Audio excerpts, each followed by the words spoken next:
सजन संतनि जी वाणी पढ़िजे,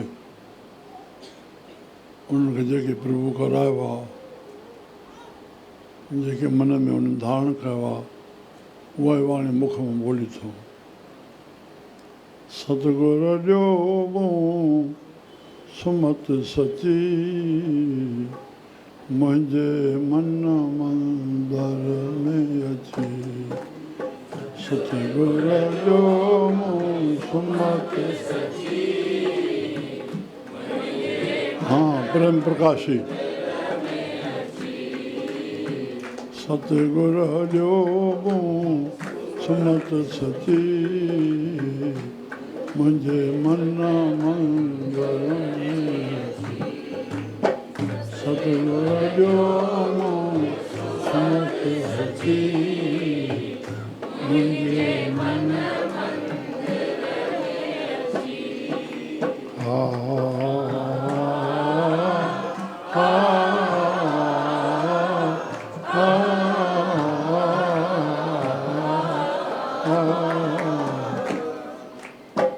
सतगुर जो सुमत मुंह मुंहिंजे मन में। सतगुर जो सुमत सची, मुंहिंजे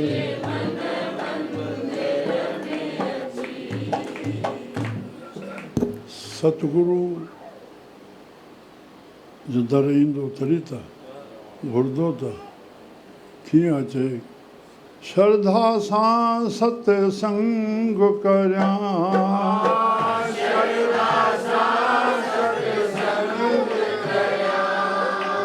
साईं टेऊंराम साहिब 8-10 मूर्तियूं पूरा संत निकिरी आया, वॾी ॻाल्हि आहे। श्री राम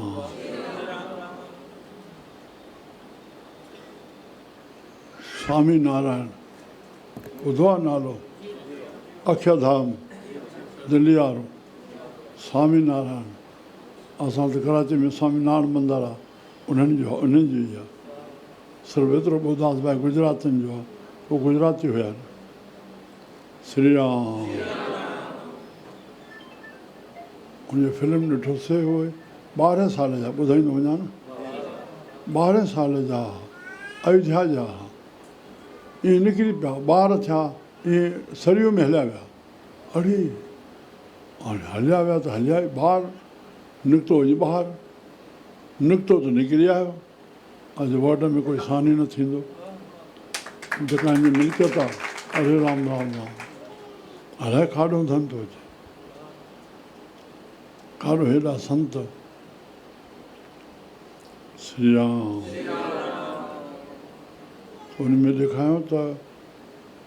500 संत हिन मां निकिता, 5 ॼणा आहियूं, तंहिंजे ख़ुदि अनुरूप निकिता ख़ुदि बि। हा ईअं 500 संत ईअं निकिता। राम वाह वाह, इहा देन ॾेई वियो कर्म जी दृष्टि सां। भई उहो संत ॾेई छा वियो, ज्ञान जी दृष्टि सां उहो संत मोक्ष पाए वियो, पर कर्म जी दृष्टि सां पोइ छा ॾेई। ख़ैर इहे खणी श्रद्धा सां भाई बसंत राम साहिब जो भॼन आहे, साईं टेऊंराम जा शेवक हुया। श्रद्धा सां सत्संग करियां,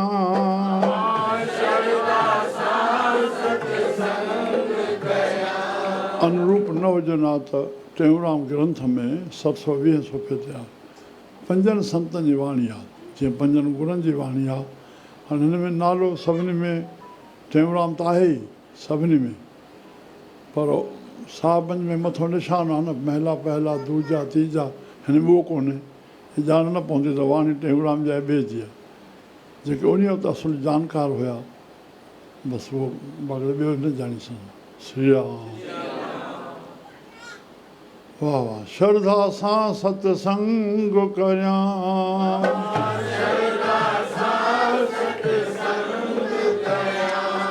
असांजे सिंधी संतनि में वेदांत कैंसरी जो तख़लस इन संत खे पियो, बसंत राम साहिब। श्रद्धा सां सत्संग करियां,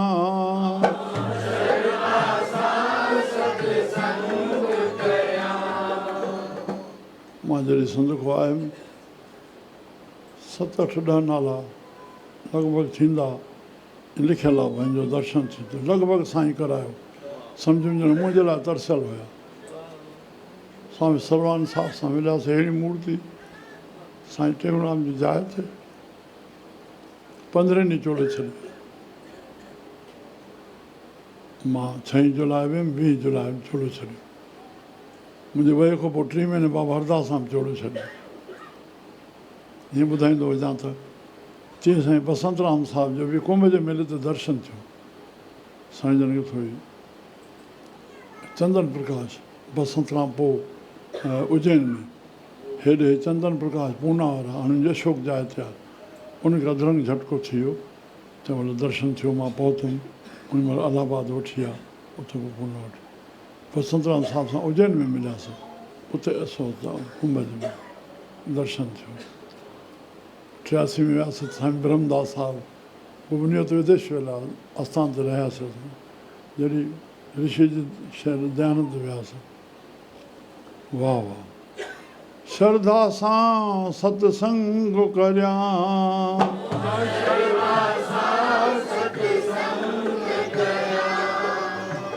नाम जपियां ध्यान धरियां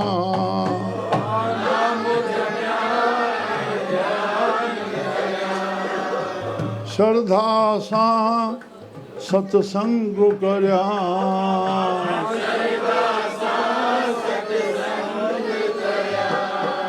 ओ नाम जपियां ध्यान धरियां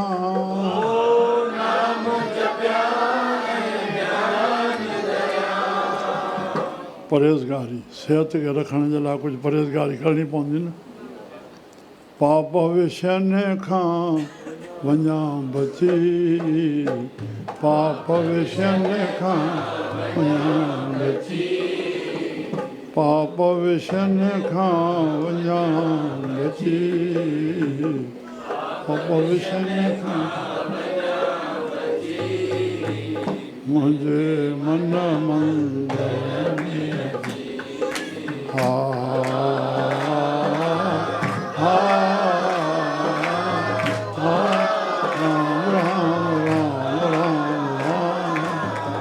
सतगुर जो समझ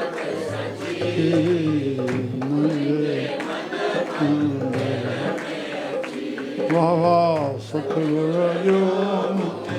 समझ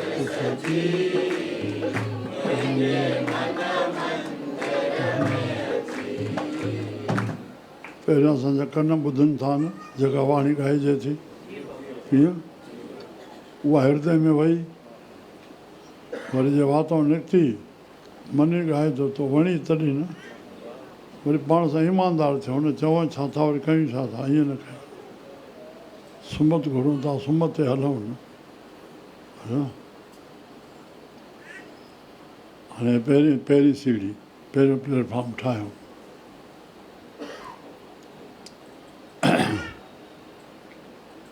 हा विवेक वैराग हिकिड़ो अखर कॾहिं भुल न कजाए या बेअदबी आहे विद्वाननि जी हिकिड़ो थोरो चैन ॾिजे छो बि वज़न ॾेई न भई मां ॼाणा थो न त अहंकार ज़रे ज़रे केरे थो मूंखे यादगिरी आहे तव्हांखे ईअं थी वई अड़े हेॾा हे भरियो पियो साईं विवेक आस्ते सां विवेक वैराग समदम धारे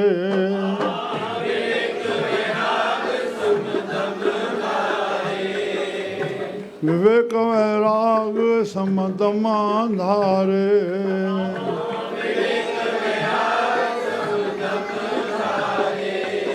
हा विवेक सत्य असत्य जी पहचान धर्म ते हलणो आहे अधर्म खे त्याग करणो आहे वैराग ओहो गीता में भगवान ने कहा है यहाँ से लेकर के ब्रह्म लोक तक जो सुख है उसको काम की विष्ठा के समान त्याग करे वो वैराग है पर न संतन केॾो सरल रस्तो गीता भारती कुंभ जे मेले ते बसि इहो ई अखर तूं है न बसि ॿाहिरों रोड ते बीठा हुआसीं अलाह वैराग ॿुधासीं न सुना अनुपम वैराग किसको कहते हैं ऐसे ऐसे बोल रही थी जो मैं वह मीन्स राहत वह मीन्स राग मीन्स खुशी खुशी से रहत रहना जो चीज़ आज मिली किसी भी इंद्रिय के विषय की उनकी फिर खींच न हो और कल वो चाहे ये मिले ये न हो बस यही वैराग है इतना सरल कर दे श्री राम श्री राम सम मीन्स मन को रोकना दम मीन्स इंद्रियों को रोकना याद रखना सम मीन्स मन को रोकना दम मीन्स इंद्रियों विवेक वैराग सम दम धारे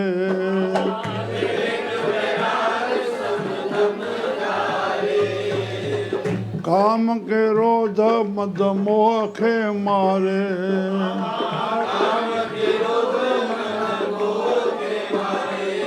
हाणे थोरो कंहिं ॻाल्हि आहे गीता खे ॾिसणु थियो लिखियो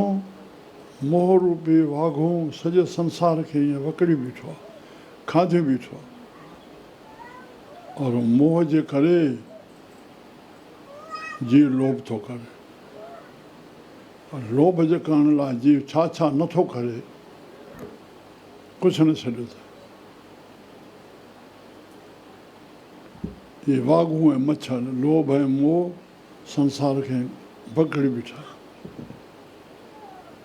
इन लाइ मूंखे आयो भाई बाबूराम साहिबु चवंदा सचा साईं जाथे भॼन कंदा ॿी जेका वाणी ॻाइनि पर गुरु नानक साहिब जो नसीहतनामो और निर्मोही राजा जी कथा इहा खणंदा ई खणंदा माना वणियल ई तॾहिं निर्मोह रहिया आहिनि श्री राम वाह काम क्रोध नियंत्रण हुजे क्रोध न करिणो साईं क्रोध जल्दी थो अची वञे ख़्याल खे वज़न न ॾियणु तुंहिंजो ख़्यालु जंहिं बाधा विधी पूरो न थियो उन ते कावड़ आई थोरो ख़्याल खे पासीरो कर न अॼु भाग सां वेठा वॾी कथा ॿुधायां वेदनि जी 73 में आत्म पुराण 13 भाग मां खणी आयुमि जगम भाग में आत्म पुराण में कथा आहे उहो उपनिषद जी कथा आहे श्री राम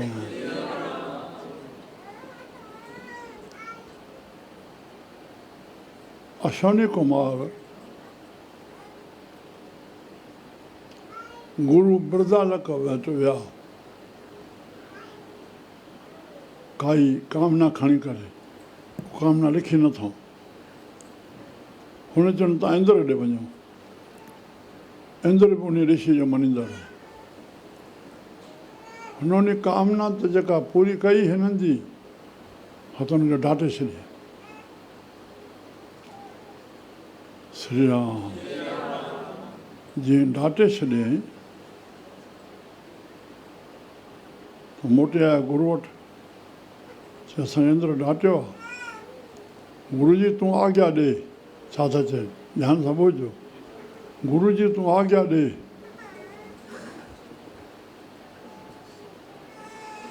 असां हिन खे ख़तमु कयूं ईअं हेठां खां वठी दिगपाल असांजा 10 दिगपालनि जेके पृथ्वी खे खणी बीठा आहिनि 10 दिशाउनि खे हिकु हिकु लाइ वॾी शक्ति खपे हुनखे मारण लाइ तूं आज्ञा ॾे त हिन खे मारियो तूं आज्ञा ॾे त हिन खे मारियो ओ ब्रह्मा विष्णु ताईं पहुची विया सभु तूं आज्ञा ॾे त तूं आज्ञा ॾे त अड़े जॾहिं सभु कावड़ छॾे बीठा कढी बीठा पोइ त गुरू चवनि थो अड़े छड़े हिन खे हिकु मारण लाइ बि हेॾी शक्ति खपे हा तव्हां चओ त गुरू आज्ञा ॾे त मां हिन खे मारियां तंहिंखां जंहिंजे लाइ कावड़ अचे थी उन कामना खे थोरो साइड छो था रखो सम्झ में आयो एॾो तोखे करिणो पए जो कंहिंजे लाइ सभु कनि ये जल्दी गुस्से में अचे थो आहे छा कामना और क्रोध ते कंट्रोल हुजे न श्री राम सॼे संसार जे नस नस में काम ऐं क्रोध भरिया पिया आहिनि काम क्रोध नगर बहु भरिया शरीफ़ नगर में पर मिल साधु खंडल खंडा आहिनि संतनि जे संग में उनखे टुकड़ा टुकड़ा कयो पर पूरब लिखत लिखे गुर पाया पूरब में भाग हूंदो गुरु मिलंदो मन हर ले वो मंडल मंडा आहिनि मंडल माना कढणु खंडन माना टुकड़ा करणु श्री राम हा जलगांव में इनमें अमरावती में बाबा हरदास स्वामी आस्थान आहे ज्योति स्वरूप नाले सां वॾो आस्थान सभई संत वेठा उन महिल इन शब्द जो अर्थ मां हुते कयो सत्संग जेको अची वियो कर साधु थल इहो बि आहिनि कर साधु अंजलि पुन वॾा आहिनि कोई बि साधु ॾिसो अंजलि हे अंजलि चइबो आहे पुन वॾा आहिनि कर साधु अंजलि पुन वॾा कोई साधु अचे हुनखे नमस्कार कयो तव्हांखे वॾो पुञु मिलंदो इहो मां स्वामी सर्वानंद साहिब जे कैसेट में स्वामी जन चोलो छॾिया 78 में मुंहिंजा 3 प्रोग्राम सांझे थिया कंदोकोट स्वामी सर्वानंद साहिब जी वरसी ते मल्हायो पहिरीं वरसी कयो हुते 2 भेट कयो स्वामी सर्वानंद जो कैसेट ऑडियो कैसेट ऐं स्वामी शांति प्रकाश जो शब्दनि जो पुस्तक उन में स्वामी जन चयो कोई बि साधु संत साम्हूं ॾिसो उनखे हाणे त उनजो वचन खणी चयां मां कार में वेठो हुजां त साधु चोलो जंहिंखे बि नमस्कार कंदुमि स्टेशन ते कोई लंघंदो बिलासो को पंहिंजे ख़्याल में आहे नमस्कार त कहिड़ो घाटो कोन्हे संतनि जो वचन आहे खणी छॾियो फ़ाइदो ई फ़ाइदो बेदल बादशाह पातशाह जा गुरु कंहिं महिल हीअं नमस्कार कयो गॾह खे त कंहिं तव्हां पारो मुरीद वेठो साईं गॾह खे नमस्कार कयो चए न गॾह खे कोई फटु हुयो उन ते कंहिं गेड़ू कपिड़ो कोई रखी छॾियो हुन फट ते भाई मखियूं बखियूं न वेहनि चए उन गेड़ू कपिड़े खे नमस्कार कयो अथई चए हा साईं चए हा बेख खे टेक आहे छा चयूं हे भाई चेतना ॿुधाईंदा बेख खे टेक आहे कर साधु अंजलि पुन वॾा आहे हाणे परे खां जब लॻियो अचो कर डंडो त पुन वॾा आहे तव्हां पेर न पकड़ियो इहा भुल थी वई असांजे सिंधियुनि माण्हुनि जी संतनि जे चरणनि जे साम्हूं अची करे मथो टेके वियो वञे पर मां पंहिंजो ॾाढो तकलीफ़ में ईंदो इन ॻाल्हि आहे संत जोगी पुरुष असांजे हथ लाहिण जे लाइ काथे आहियूं मुंहिंजी वृत्ति काथे बीठी आहे असांजे अंग अंग में विषयूं भरी पयूं आहिनि असां हेॾे हथ बसि साॻे मथो टेके वियो वञे कर डंडो त पुन वॾा आहे बसि हिते अची रखूं श्री राम काम क्रोध मद मोह खे मारे ॿुधान मां भागवत में अनेक जन्म पुण्य जन्मों का अनेक जन्मों का जब पुण्य उदय होता है तब जीव को सत्संग मिलता है सत्संग से जीव को मद और मोह नाश होता है श्री राम भगवान जे मिलण में बि हिकु कामना चाहे अंदर में ॾिसण में न आहे तुंहिंजे अंदरि काई न काई कामना उहा कामना और अचो अचो और अहंकार इहो तोखे रुकावट आहे श्री राम मद मोह खे मारे मद लोभ लहर खां वञा बची लोभ लहर खां वञा लोभ लहर खां वञा बची लोभ लहर खां बची मुंहिंजे मन मंदिर में लोभ लहर खां वञा बची मुंहिंजे मन मंदिर में ॿोलींदे न हेॾे होॾे ख़्यालु वेंदो न त हेॾे मगज़ वञे थो न हेॾे होॾे ॻाईंदे त हेॾे होॾे ख़्यालु न वेंदो हा सतगुर ॾियो मूं सुमत सची मुंहिंजे मन मंदिर में अची सतगुर ॾियो मूं सुमत सची मुंहिंजे मन मंदिर में अची बणजण जे लाइ मन खे संत बणाइण लाइ प्लेटफॉर्म आहे। हाणे संतनि जी कहिड़ी रहती रहंदी आहे, संतनि जहिड़ी रहत रहां,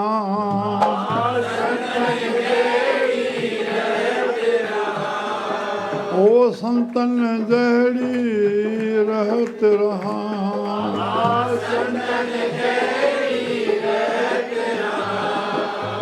शुक्र सब्र सां सबकी सहां,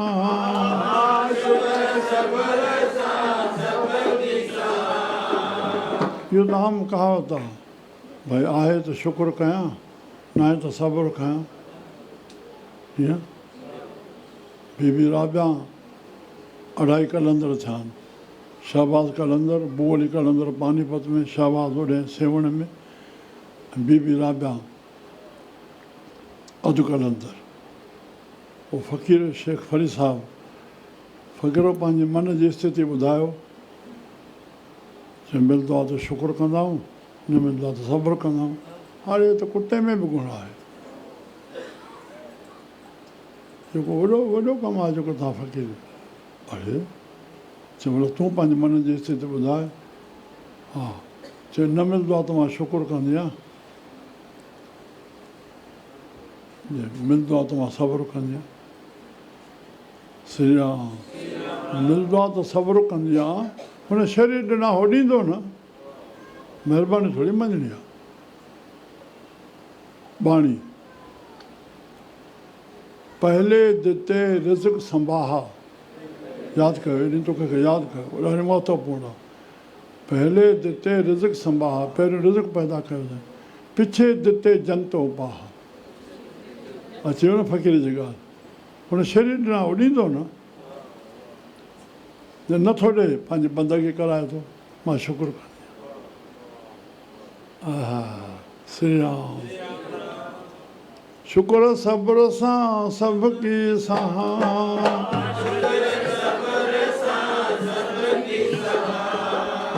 शुक्र सब्र सां सबकी सहां,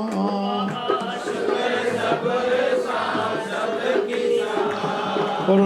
करिया कंहिंजी कान कची,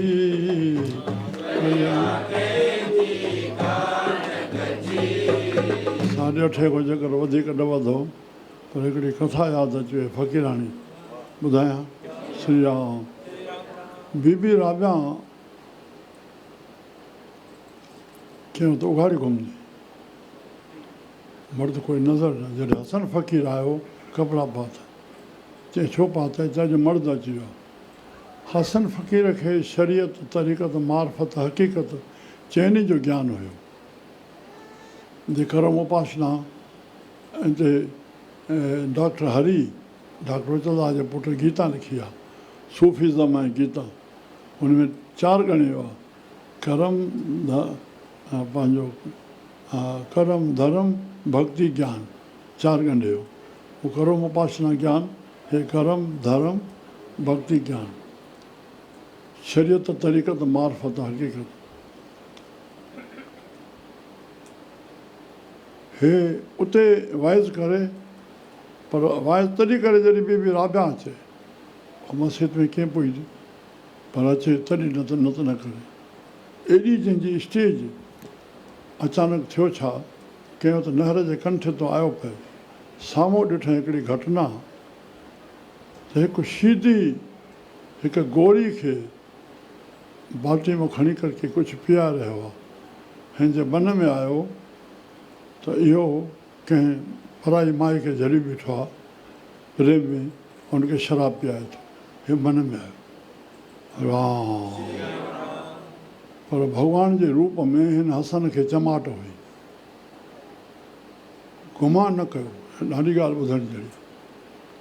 छो छा, जीअं साम्हूं ॾिठईं कुदरतनि उते ॿेड़ी हिकु हली पई जंहिंमें 7 माण्हू वेठा, ॿेड़ी झटको खाई वई, 7 माण्हू, त उन जवान उहो जेको पीआरण वारो छॾे करे टप खाधो, हिकु माण्हू खे ॿाहिरि, ॿिए खे, 3 खे, 4 खे, हा वाहगुरु वाहगुरु, हे पहुतो अची चए थोरे तूं परे स्त्री खे और हे शराब थो पीआरे, बसि हे चए ऐं हेॾो हे घटना थी। जेसिताईं जवाबु ॾे तेसिताईं घटना थी त 6 माण्हुनि खे ॿाहिरि खणी आयो, कढी आयो, हिकिड़ो बचो। हिते चएसि थो हुन कहिड़े खे कढी आ,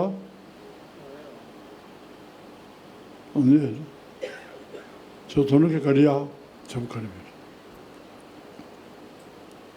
चयो त मां परिस्थिती खे झली बीठो आहियां, शराब थो पीआयां, मां माउ खे पाणी थो पीआयां, ठकाम निकिरी वियुसि।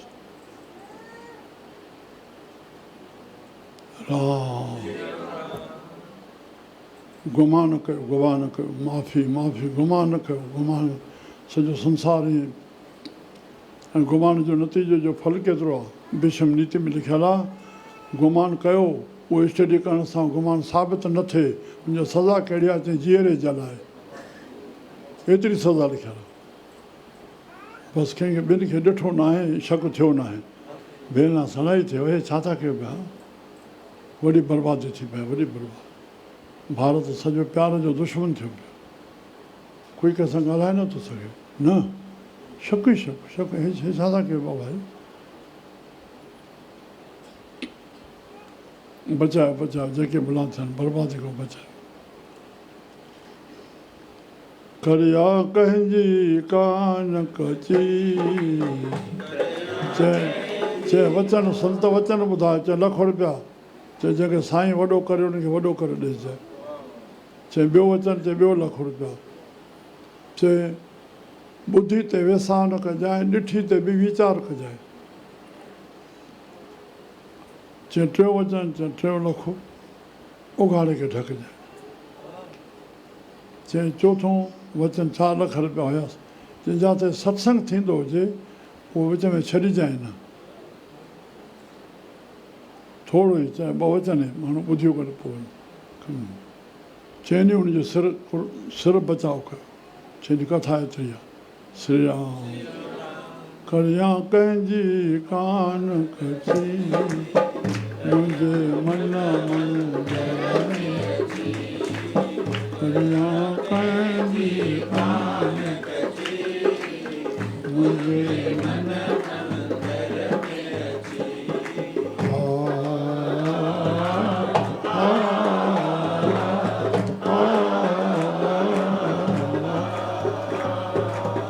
सतगुर जो मूं सुमर,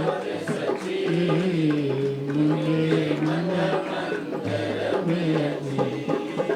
सतगुर जो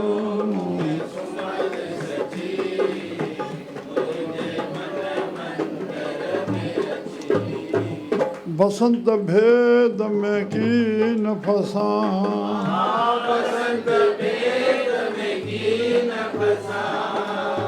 बसंत भेद में कीन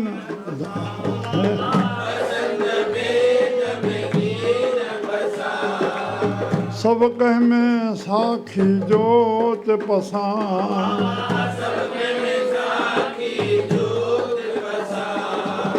सब कह में साखी जोत पसां,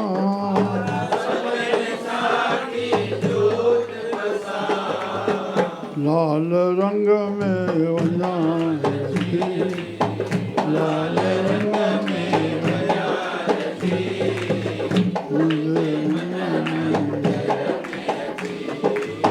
लाल रंग में वञा,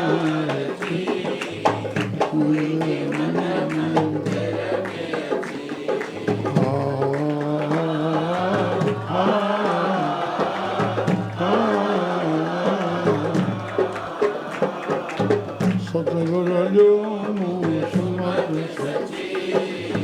मुंहिंजे सतगुर जो मूं सुमर सची,